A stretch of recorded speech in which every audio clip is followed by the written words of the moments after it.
The future isn't coming, it's here. We stand at the crossroads of ancient wisdom and cutting-edge innovation, stepping into our highest potential. This is the golden age, and every one of us has a role in shaping what comes next. I'm Dr. Tia Kansara. Welcome to Together We Rise.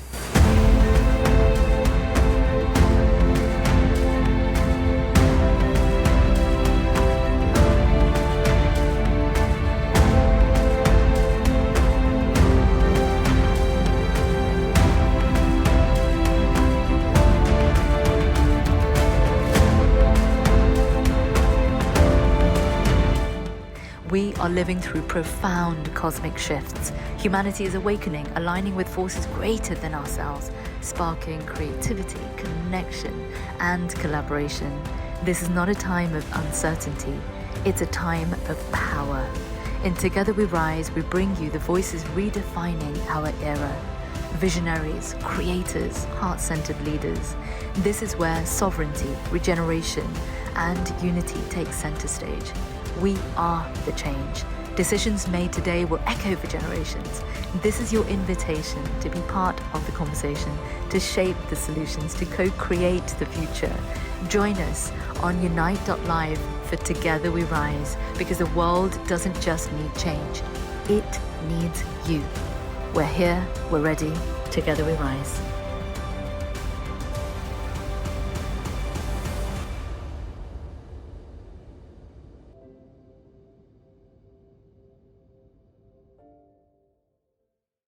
Welcome to Together We Rise, a series dedicated to unity consciousness, a collective rite of passage. I'm your host, Dr. Tia Kansara, and this series is brought to you by Unite.live, a multimedia platform that promotes personal sovereignty and replenish Earth, a cause and a collective action to protect the global commons, the natural resources we all share. It's a true pleasure to have the Pam Gregory with us today. Pam discovered astrology over 4 decades ago. Her passion for the subject has awoken a dormant curiosity in me for super deep mysticism and the language of the cosmos through geometry, science, spirituality, and practical guidance. Her many years of intensive study at the Faculty of Astrological Studies shines through effortlessly as she shares with so much enthusiasm how to co-create using the secret language of the universe. And by the way, that's also the title of her book. Pam, welcome to Together We Rise. Just delighted to be here with you, Tia. I think we're going to have a lot of exciting conversation here. So bless you. Thank you for the invitation. Really, really happy to be with you today. I'm so glad too. I'm going to dive in because I've got such big questions to ask you, and I know that in some in some ways many of these questions do resonate with you, because I've seen across all of the YouTube videos that you've shared that there is kind of like a woven mystical piece. And I really hope to bring that to our audience today. So without further ado, how would you define this moment that we're living? I think it's immensely exciting. I think we are absolutely on the precipice of a completely unique evolutionary jump, a quantum leap. And indeed, that process has already begun. And I believe that this is coming from within us. It isn't, yes, it's being activated by all the cosmic forces, which are external, like cake ingredients, if you like, of the high level of solar activity and the photonic light as we move through the photon belt. But it's activating a time capsule or a template that has always been within us, just like the acorn to the oak tree, the caterpillar to the butterfly, etc.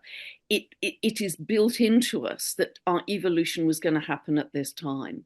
And so I think life is going to happen incredibly quickly, with great excitement, with great discovery, new healing technologies, a lot about the light, sound, as we've just been talking, Tia, and yeah, I'm really excited, and more and more people are having this sense of a tsunami of love. Wow. That is driving this unique quantum leap in evolution.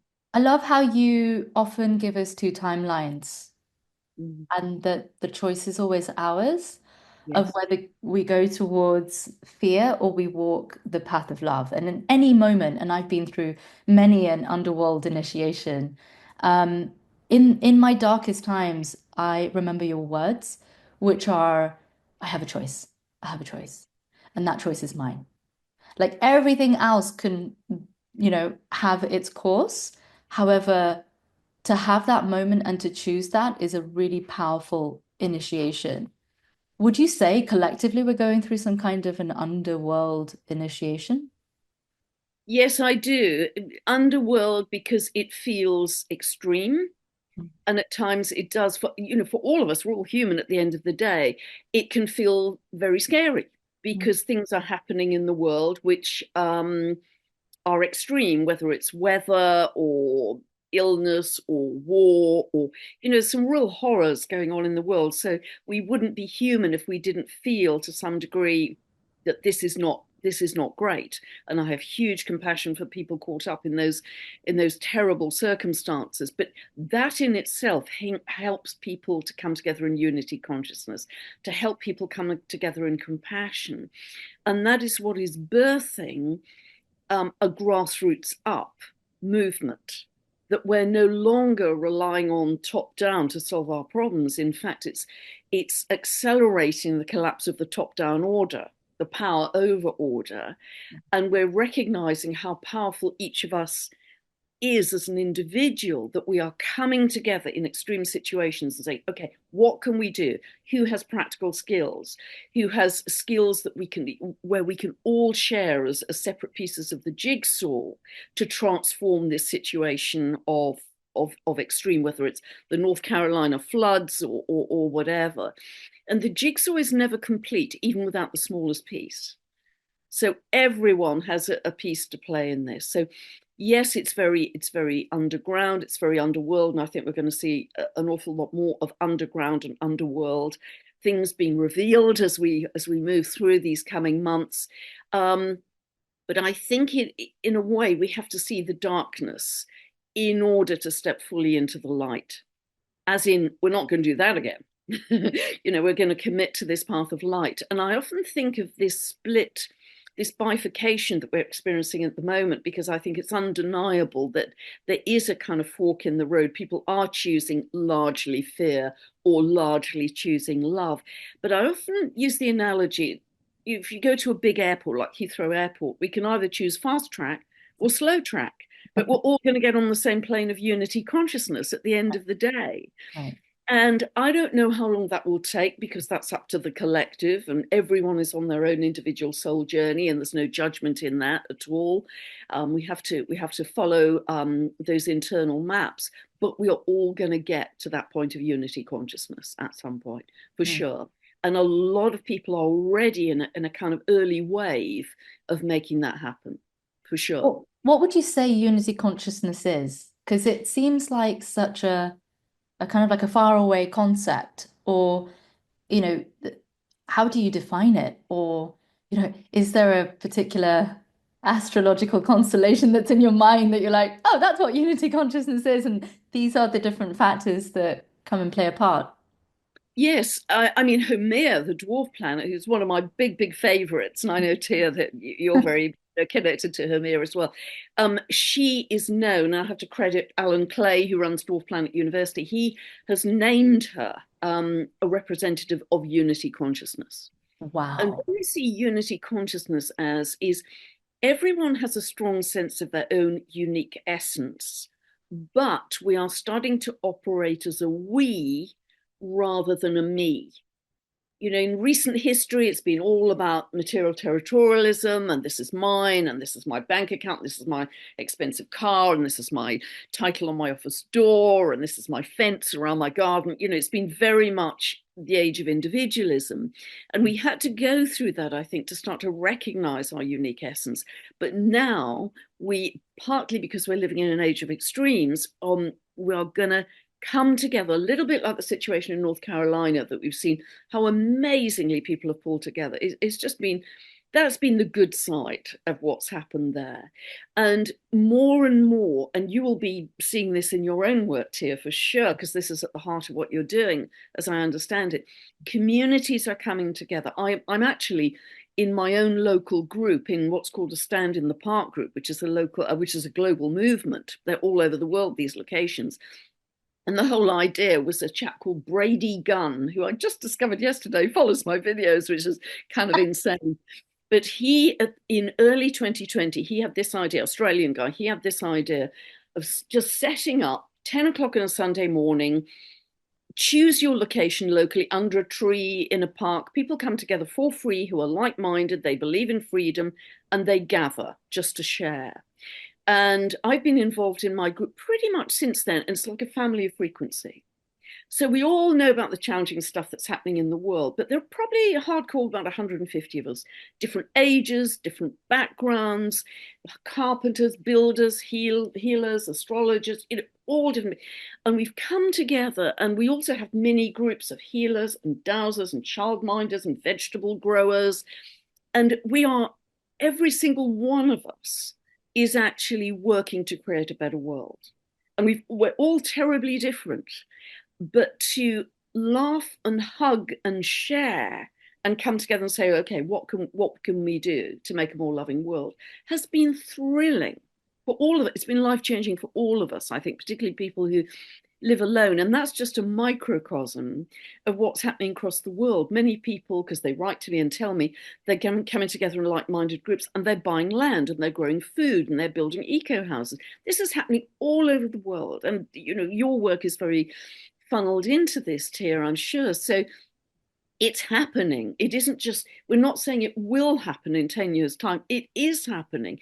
It has already started to happen. Mm-hmm. And that's how I see unity consciousness. Every piece of the puzzle that is unique and yet forming a collective of we, and very much service to others. No longer service to self, but service to others, serving the whole. Yeah, that's massive because there's a collective evolution that's happening. And Yeah, everyone's got a role in that. Like you said, even the smallest piece of the puzzle is still part of the puzzle. It's not only the big pieces, it's not the big kind of like obvious clouds, whatever it is in that picture, but it's like the individual personal sovereignty that comes into this. And I think that, you know, as my own journey has been about getting to a place of sovereignty, it's like being your own king and queen. It's like having this wholesomeness. Often when people are talking about relationships, they say, oh, my other half. And it's like, I'm half a cookie, you're half a cookie, and we make one whole together. But actually, I see it like a Vesica Pisces, where I'm my whole, my partner is a whole, and the mandorla, the little almond in the center or the intersection, is where the both of us come together so that we can actually create some level of like a kind of like a flower of life. Because yeah, there's a level of personal agency that is coming in to the way that people connect with each other and most importantly with themselves. yeah. Yeah, that is so beautiful. The whole is greater than the sum of the parts. I mean, that's beautifully said. And that's what we're really finding, I think, in these groups, that there's something else which is produced that you couldn't produce on your own, because it's a kind of collaboration with each other. People are setting up artisan businesses, or I've got this skill and you've got that skill. If we collaborate, we can do this together. Somebody has premises or a garden to grow food, and the other person has the skills to do it. It's this wonderful interweaving of unique pieces. It's absolutely thrilling to see how fast that's happening, and it helps to define your uniqueness paradoxically in a bigger way, and yet you can also see your very special contribution to the whole in a way that you've never done before, because we lived in separate units and it was all about me, not about we. Mm. So there's a revolution happening in this collective consciousness, I think, in this unity consciousness that is unstoppable. It's absolutely unstoppable because it has so much love in it. Mm. Yeah, that is my own experience of, working with Replenish Earth and looking at the net positive impact on the environment has been to really be there to steward and to support rather than to take and to own and to have only for myself. Like I've never had an aim of having some massive mansion and or so much land that I basically don't get to share it. And it's like everybody move away so that I can live on this land. It's like there's Yes. no animals and get rid of all the flies and all the like it's such an interesting clinical perspective of Earth, as if there is this sort of a vision that is like a utopian, everything is kind of robotic, whether it is these kind of like 15-minute um, like heavily censored, controlled environments, because obviously having a PhD on the topic of the kind of like the built environment, you go into the way that the mind of an architect or a master planner will design the experience that we want to create, divorced from the environment entirely. It's like, why don't we just create like a glass structure in the middle of the desert, which is kind of like living in the desert is like living in the oven. And there was like a thermal comfort machine that I took into the desert when I was doing my PhD. And there was a moment where it showed me 60 plus degrees Celsius. And it's like a QT specific machine that you use for air temperature and you're taking in the humidity. And there's something wrong with my machine. It can't be that hot. But the reality is that we're designing buildings in environments like that. And of course, you'll see like the air conditioners pumping out this air on the ground floor and it comes directly into the main entrance. And then the whole building has to be cooled again. So we end up creating these, what they called like heat island effects. And so the air never really dissipates out. The heat never dissipates out. It just remains there like this cloud of heat. And so I often look at these kind of utopian perspectives and wonder what's missing from this picture? Nature's missing from this picture. And I really love what you talk about in terms of the new earth. And I would love to have, in your words, what is your highest vision for a new earth? What advice would you give to those who are looking to contribute to an eco-conscious world? Yeah, beautiful question, Tia. Thank you. I think it's seeing everything on Earth and in Earth as alive and with life force and divine spirit. Divine spirit. So we connect to divinity not by going to a church, but by being in a wood and listening to the hummingbirds and seeing the dragonflies. And just this morning, I was down in my local ancient woodland where there's a beautiful river with dragonflies. And I saw otters playing in the river. And it was just enchanting. And that moment was, you couldn't put money on it. And why would you put money? It was so precious. And so I think it's the honoring, loving and respect to every form of life, however tiny, because there's this whole web of life that we have missed in our modern age that we have to come back and revere and that supports us with every breath in every moment. And we've just kind of pillaged and exploited. But we are now starting to realize that we're part of that divine web of light, of that flow. And as we move more and more into the light body, there is a sense of just flowing with the earth, flowing with the seas, flowing with the dolphins, flowing with the birds. We no longer have such a definite boundary to our being that we are going to feel less and less density, and this morphing and flowing into every life form that has divinity, I think is going to become commonplace in our days, if that makes sense. That's a beautiful vision. That's a beautiful vision. And that kind of brings me into my heart. And it gets me really excited about being a human today and what it means to be part of a living world, Yeah, a yeah, beautiful, divine, sacred existence where I'm in a kind of like a symbiosis yeah. with, Harmony. right? I'm in relationship with. I'm not Yeah, trying to destroy it. It's not me or you. It's not this or the other. There's no kind of like a ranking of what gets to exist and what doesn't, or I'm on the top of the economy, therefore I get more resources that are put towards me, but actually a kind of like a leveling out Yeah. of almost like an equanimity Yeah. with, right? It's Yeah, like, that's very much Aquarian energy. We're moving from Capricorn, which is top down, elitism, rich people at the top telling poor, ordinary people at the bottom what to do. It's much more equitable, and in which everything, every living being has its place. But there is absolutely a sense of oneness and harmony with everything. And if there's a sense of oneness and unity consciousness, it's impossible to hurt another living being because that's part of you. That's part of one consciousness. So the Lemurians, as I understand, didn't ever kill to eat. They certainly didn't kill animals. I mean, they only ate once every few days and ate very lightly and picked fruit from the tree. They didn't kill off the tree to eat. And so there's, that puts an end to hunger and war and poverty.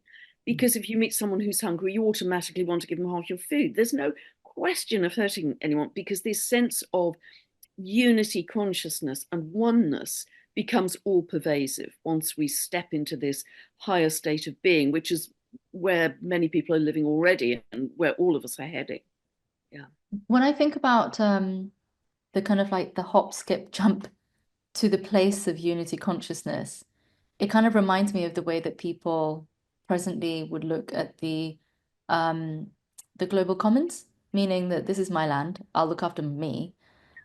How is that kind of, you know, what's probably something that would really help people Yeah. to offer half of their food?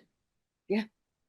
What would help them see beyond themselves? Like what would, because it's such a difficult thing when you're self-conscious about your life, don't worry about everybody else, like my mom often says, don't worry about everybody else, just do you. Just get on with your stuff. So how can we move away from this desire just to be selfish? Not in the way that is like self-love and fulfilled, but actually to take away from someone else so that we can live, to sharing. Yeah, really good question again, Tia. I think partly the answer came from COVID because in our separation, that really boomeranged into the most important thing is human connection. Particularly if you lived alone, the most important thing is human connection. Doesn't matter age, background, state, none of that matters. I just want to hug you and laugh with you. Mm, There was a boost in this sense of coming together with ordinary, loving human beings. So I think that's one part of the answer.